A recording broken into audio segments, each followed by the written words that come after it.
오늘 제목 우리의 수치를 짊어지신 예수님이란 제목으로 하나님의 말씀을 전하려고 합니다. 우리의 수치를 짊어지신 예수님이란 제목입니다. 2004년에 개봉한 패션 오브 크라이스트 예수의 순환이라는 그 영화는 전 세계적으로 불신자들이나 또 믿는 자들 모두에게 아주 크게 흥행을 한 영화였습니다. 그 영화는 자기 그 제목을 모를지라도 그 영상들은 아마도 기독교인이라면 거의 다 본 적이 있을 것입니다. 영화 배우이자 이 영화의 감독인 멜 깁슨은 캐톨릭 교인으로 이 영화를 그리스도의 육체적 고통에 포커스를 두고 이 영화를 만들었다라고 밝혔습니다. 이 영화는 예수님 영화 중 처음으로 미성년자 관람 불가의 등급으로 개봉되었습니다. 왜냐하면 십자가 처형 장면이 너무나도 극도로 잔인했기 때문이었습니다. 이 영화에 대한 여러 가지 말이 있지만 일부 긍정적인 영향도 아주 많았습니다.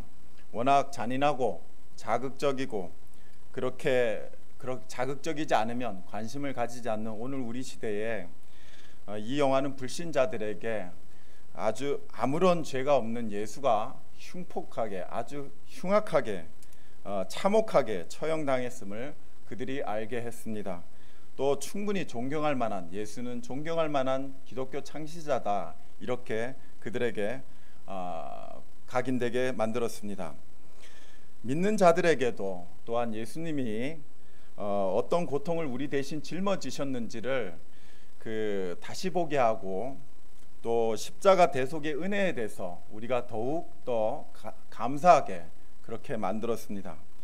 예수님의 영화 중에서 가장 상업적으로 성공한 영화였던 이 영화는 감독의 의중이 실려 있었고 그 감독의 의중에 사람들은 더욱 집중하게 되었고 또 그럼으로 인해 가지고 더 감동을 받았습니다. 마찬가지로 우리에게 하나님은 복음에 관해서 네 가지 관점의 복음서를 우리에게 허락해 주셨습니다. 마태복음, 마가복음, 누가복음, 요한복음. 이 네 가지 복음은 저마다 예수님에 대해서 다른 관점을 가지고 바라본 복음입니다. 모두가 다른 방향에서 예수님을 바라본 것이죠. 특히 예수님의 십자가 처형을 생각해 볼 때에 마태는 독특한 관점을 가지고 바라보았습니다. 여러분은 예수님의 십자가 처형 장면을 생각해 볼 때에 무슨 단어가 혹시 떠오르십니까? 아마도 대부분이 이런 생각을 할 것입니다. 모두가 고통이다. 십자가형은 고통이다. 이렇게 답할 것입니다. 멜 깁슨도 고통에 집중했고 평범한 우리 같은 사람들에게 감정 포인트에 크게 이렇게 자극을 했고 또 그 영화는 크게 흥행을 한 것이죠. 예수님이 손발에 대못이 박혀서 십자가에 매달리는 것은 그 자체로 엄청나고 충격적인 아주 사람들에게 충격적인 그런 고통이었습니다. 게다가 감독은 쇠말뚝 같은 커다란 아주 큰 대못을 갖다가 사용을 하자 관람객들이 아주 큰 충격을 먹은 것입니다. 사실 사람의 몸무게를 지탱하려면 그런 거대한 대못이 아니면 이렇게 사람의 몸무게를 지탱할 수 없다 이렇게 학자들은 말합니다. 영화 여서가 아니라 실제로 그랬다는 것이죠. 십자가에 달리면 서서히 탈진해 죽어가지만 가슴을 들어올리지 못해가지고 숨을 쉬지도 못하고 또 까마귀와 또 독수리들은 눈과 내장을 파먹었다고 합니다. 십자가 고통은 인간이 만들어낸 가장 그런 극도의 고통스러운 극형이라고 말합니다. 그런데 마태복음은 유독 예수님이 이렇게 고통스러운 십자가형을 당하면서도 고통으로 괴로워했다는 설명이 그런 기록이 별로 보이지가 않습니다. 심지어 십자가 지시기 전에 세 방울이 달린 채찍으로 맞으면 살점이 뜯겨지고 또 심하면 뼈까지 드러납니다. 40에 가만 39대의 채찍질을 당하면 충격으로 죽는다고 죽는 경우도 있다라고 말을 합니다.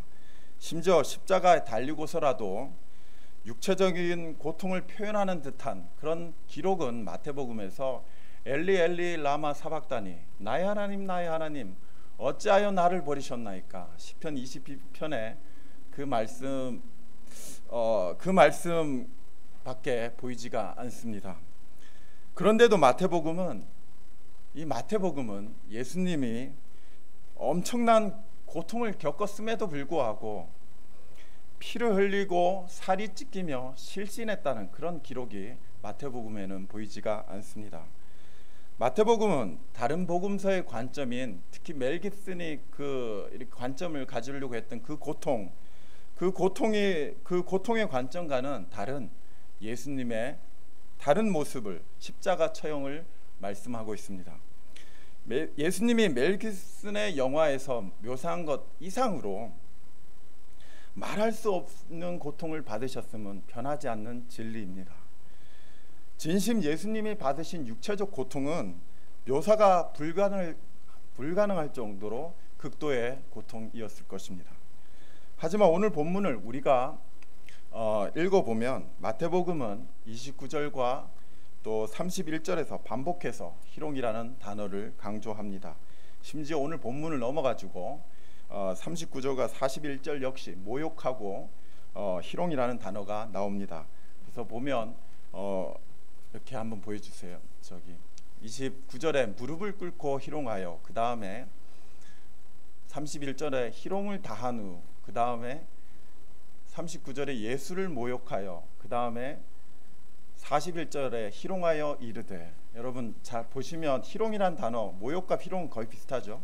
거의 계속 반복이 됩니다. 여러분 이렇게 희롱이란 단어를 마태복음이 강조하듯이 계속해서 쓰고 있습니다. 그것은 뭔가 이유가 있겠죠. 그것도 이방인의 우두머리나 왕이나 고관이 아니라 예수님이 로마 군대의 최고 말단인 최고 그 쫄병에게 조롱당했다라고 마태복음은 말씀하고 있습니다. 유대인들도 대제사장의 관정에서 예수님의 얼굴에 침을 뱉고 뺨을 때렸습니다. 신명기 율법에는 나무에 달린 자마다 저주를 받은 죽음이다, 이런 것으로 여겨졌기에 예수님이 당하신 수치는 인간에게 당할 최고의 수치였습니다. 그 예수님한테 로마 군인이, 로마 최고 말단 쫄병이 이렇게 말을 하는 겁니다. 어떤 뜻이냐면, 너가 유대의 왕이라고 고소를 당하고 너가 유대사에서 얼마나 대단했는지 모르지만 로마 군대의 가장 말단 군인인 나한테조차 조롱받는 한심한 존재라는 뜻입니다. 그만큼 너는 열등한 민족이고 너의 신분에 대해서 주제 파악하라는 뜻이었습니다. 이 로마 말단 군인들은 먼저 예수님의 옷을 벗기고 홍포를 입히고, 이것은 군인 망토를 흉내낸 것이었습니다. 군인 망토로 이제 황제의 흉내를 낸 것이죠. 또 가시면류관, 황제의 면류관을 흉내낸 것이었고, 오른손에 지게 한 갈대는 황제의 지봉인 호를, 유대인의 왕이여 평안할지어다, 이것은 왕을 찬양할 때 하는 그 만세무강하소서, 이걸 흉내낸 것이고, 마지막으로 로마 군인들이 무릎을 꿇고 절하는 신용을 했습니다. 완전 모욕하는 거죠. 다른 사형수였다면 이런 예수님에 대한 모욕과 조롱과 멸시를 하지 않았을 것입니다. 그렇다면 왜 마태는 예수님의 고통을 강조하지 않고 예수님의 모욕과 수치를 특별히 이렇게 강조를 했을까? 그 이유를 주석은 이렇게 설명합니다. 마태는 주님이 그렇게까지 고통스러워하지 않았다는 것이 참으로 그 사람한테는 인상적이었다는 것입니다. 다시 말해서 분명 극도의 고통스러움을 예수님께서 느끼셨겠지만 주님이 그 극도의 모든 고통을 끝까지 담담히 이겨내는 모습을 보면서 이 마태가 특별한 인상을 받았을 것이다, 이렇게 말을 합니다. 여기서 우리는 한 가지 영적 교훈을 얻게 됩니다. 그것은 한번 띄워주세요. 마태복음을 읽는 자들이 예수님의 고통보다 예수님의 수치에 더 주목하라는 것입니다. 우리가 고통을 주목을 하는데 오늘 마태복음을 읽으면서 예수님의 수치에 더 주목하라는 것입니다. 이것이 마태복음을 통해서 성령이 우리에게 주시는 영적 교훈입니다. 너희는 예수님이 당하신 수치가 너희에게 주는 영적 의미를 알라는 것입니다. 여러분, 구원은 근본적으로 죄에서 사함을 받는 것입니다. 죄로 인한 모든 대가, 즉 모든 폐해를 깨끗이 씻음 받는 것입니다. 따라서 마태복음은 죄로 인한 육체적 고통보다 정신적인 수치를 예수님께서 제거했다라고 말씀하고 있는 것입니다. 죄를 지은 후에 육체적인 그 고통이 따를 때도 있습니다. 예를 들면 제가 대학교 다닐 때 잠깐 교회를 안 나갔습니다. 몇 년 안 나갔습니다. 그때 술을 참 많이 마셨습니다. 술을 많이 마시면 이 먹었던 걸 갖다가 겨워내고 머리가 깨질 정도로 너무나 밤새도록 아픕니다. 근데 이게 시간이 지나면 그 고통은 말끔히 사라집니다. 그런데 술을 많이 먹고 취한 채로 주위 사람한테 저지른 말실수나 행동이나 추태는 정말 감당 안 되는 괴로움을 줍니다. 그런데도 불구하고 특히 이런 창피를 당하고서도 또 술에 취하는 제 자신을 보는 것은 너무나도 괴로운 일입니다. 술을 많이 먹고 저지른 정신적 수치를 또 행하는 내 자신이 너무나도 용서가 안 되는 것이죠. 인간은 먹고 마시는 것이 부족하거나 육체적 질병은 상대적으로 괴롭지 않을 수도 있습니다. 형편이 가난해지면 악착같이 일을 하게 되고 또 때론 무거운 병에 걸리면 살 수 있다는 의지를 나타내는 사람도 있습니다. 많습니다. 하지만 어느 조사 결과는 이렇게 말을 합니다. 노년에 치매에 걸릴 바에는 암으로 죽겠다는 사람들이 참으로 이런 사람들이 많다는 것입니다. 그만큼 육체적 고통보다 정신적인 수치에 사람들이 견디기 어렵다는 것입니다. 남에게 모욕적인 말을 들으면 밤새 잠을 자지 못하고 분노에 치를 떱니다. 어떤 치료약도 없습니다. 몇 배로 갚아줘야 비로소 내 감정이 풀립니다. 이 정신적인 수치심은 사람을 사람답게 살지 못하게 합니다. 이 정신적인 수치심은 우리 자신이 해결할 수 없습니다. 예수님이 십자가에서 우리 대신 죽으신 까닭은 우리가 지은 죄로 인해서 마땅히 받아야 할 죽음의 대가를 대신 짊어진 것입니다. 문제는 우리가 죄를 지으면서도 별로 고통스러워하지 않는다는 것입니다. 그나마 우리가 지은 죄에 대해서는 부끄러움을 느낍니다. 즉 수치심을 느낀다는 것입니다. 여러분, 에덴 동산에서 아담이 죄를 짓습니다. 그리고 이 사람이 하나님으로부터 숨어버립니다. 그래서 하나님께서 어디 있느냐 찾으시니까 창세기 3장 10절에서 이렇게 말을 합니다. 하나님의 소리를 듣고 내가 벗었으므로 두려워하여 숨었나이다. 벗었으므로 숨었나이다. 여러분, 수치스러운 거죠. 인간이 타락한 후에 가장 큰 폐해는 세상이 내 중심적으로 돌아간다는 생각을 하는 것입니다. 그러다 보니까 서로 시기와 질투와 비난을 서로 간에 퍼붓고 난리 납니다. 즉 내가 가장 중요한 존재인데 그것이 훼손되니까 분노하는 것입니다. 원래 하나님은 우리를 하나님의 형상대로 창조했다고 말씀하십니다. 그런데 타락한 후에 우리는 우리 자신만을 사랑하는 존재로 변질되었습니다. 그러니 자기가 지은 죄는 죄가 안 되고 남의 죄는 커 보이는 이상한 현상이 일어납니다. 그럼에도 우리 안에 여전히 남아있는 하나님의 형상이 있는데 그것이 바로 수치심입니다. 우리가 죄를 지으면 아무도 뭐라 하지 않았는데도 불구하고 그 전에 부끄러움, 즉 수치심부터 느낍니다. 죄를 지으면 수치심을 느끼게 됩니다. 하지만 이 부끄러움, 수치심을 우리가 우리 스스로 해결할 수 없습니다. 아니, 절대로 우리는 이 수치심을 해결하지 못합니다. 불신자들이 이런 것을 잊어버리려고 권력과 명예와 또 재물과 스포츠와 또 도박이나 게임이나 그런 것들에 중독된다라고 신학자들은 말을 합니다. 그런 수치심을 잊어버리려고 그렇게 중독된다라고 신학자들은 말을 합니다. 가룟 유다는 자살을 했습니다. 왜 그랬을까? 왜 그랬을까? 그가 비록 스승을 밀고하고 죽음으로 내모는 그런 죄를 지었지만 나라는 사람이 그렇게 악하지 않다는 것을 자신의 죽음으로 증명하려 한 것이죠. 즉 수치심을 본인 스스로 증명하려고 하다 보니까 결국에는 실패한 것입니다.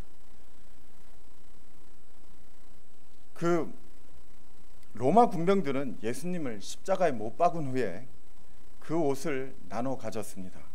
옷을 벗기고 십자가에 못 박았습니다.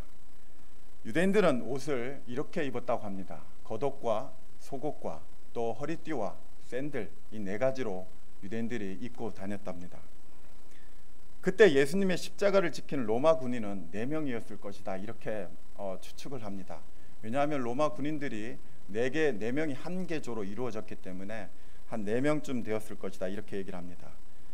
2000년 전에 예수님 시대에 겉옷은 4명이 이렇게 나눠가지고 입을 수 있을 정도로 그런 옷이 아니라 이 통으로 만든 옷입니다. 그러니까 한 옷을 잡아당기면 끝까지 이렇게 다 풀어지는 옷이죠. 그러다 보니까 이 4명의 로마 군병들이 이 예수님의 옷을 갖다가 겉옷과 속옷과 또 허리띠와 샌들, 이 4가지를 갖다가 각자 나눠 가졌을 것입니다. 그러니까 예수님은 어떻게 된 겁니까? 십자가에 올라가실 때 속옷도 벗겨져서 치부까지 드러내신 것입니다. 그게 여러분 어머니와 막달라 마리아 같은 여자들 앞에서 그렇게 치부를 드러내신 것입니다. 여러분, 예수님 입장에서 육체적 고통과 정신적 수치 중에 어느 쪽이 더 괴로운 일이었을까? 아마도 우리는 분명 정신적인 수치였을 것입니다. 예수님은 우리가 도저히 해결할 수 없는 우리가 지은 죄로 인한 수치심과 모멸감을 다 본인이 감당을 하신 것입니다. 우리는 누구나 남에게 공개되면 너무나 부끄러운, 너무나 수치스러운 경험들이 사실 솔직하게 다 있습니다. 예수님의 십자가는 그 부끄러운 과거를, 그 수치스러운 과거를 다 씻어 주신 것입니다. 예수님의 십자가는 우리의 말 못할 과거를 단절하고 새 생명을 살도록 해 주신 것입니다. 예수님의 십자가는 다 끝났다라고 생각했던 우리의 과거를 잊고 다시 새로운 인생을 살 수 있도록 그렇게 해 주신 것입니다. 우리 모두는 예수님을 믿고 예수님을 우리의 유일한 구주로 믿고 모시게 된 그런 자들입니다. 그 이면에는 우리가 도저히 해결하지 못하는 모멸감과 수치심과 또 불안감, 이런 것들을 깨끗이 씻겨주시는 그 속에는 예수님의 보혈이, 십자가 보혈이 있습니다. 그리스도인은 바로 자신의 수치심과 불안을 예수님의 십자가 보혈에 의지해서 하나님 앞에서 날마다 씻음받는 자입니다. 우리는 솔직하게 연약합니다. 쓰러집니다. 그렇지만 날마다 우리는 예수님의 보혈을 의지할 때에 다시 새롭게 일어나 살아갈 수 있는 것입니다. 왜입니까? 예수님이 십자가에서 우리의 수치를 다시 다 감당하셨기 때문입니다. 이것을 믿는 자가 복이 있는 자입니다. 기도하겠습니다. 하나님 아버지,